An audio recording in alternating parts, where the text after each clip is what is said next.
Мына сага кыргыз элин жана кыргыз аскерлерин бири-бирине көрсөткөн жардамы да угандар. Бул видео жакса лайкты басып коюңуздар. Сезилип атат да сиздердин жардамыңыздар кыргыз элине. Рахмат. Даже отдают последнюю копейку, последние вещи, которые им тоже нужны. Я очень ценю и очень рад, что у меня есть такой народ, который помогает мне, нам, вооруженным силам, такие в трудные минуты и не оставляет нас. Не страшно даже жизнь отдать за это, ради своего народа.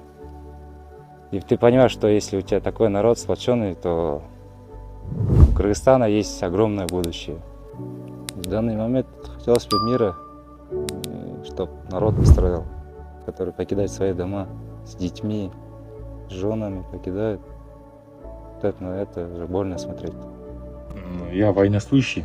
У нас мы давали клятву, то, что будем защищать нашу родину. Өмүрүбүздөн караганда мекен кымбат деп ойлойм, потому что ата энебиз бизге ушундай сонун жерди калтырып, андан кийин биз аны сактап калыш керекпиз деп ойлойм. Все, мы свою работу знаем. Приказ все выполним. Готовы защитить и защитим свою родину. И мы за нее будем стоять до конца.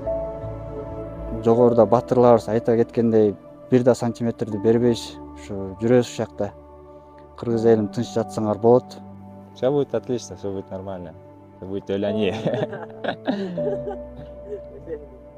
Спите спокойно. Все будет отлично. Классно. Супер. Все, думаю, да? Ништяк, снято. Қалған нөлбек байланысқа. Қалқан байланыста. Қалғандай.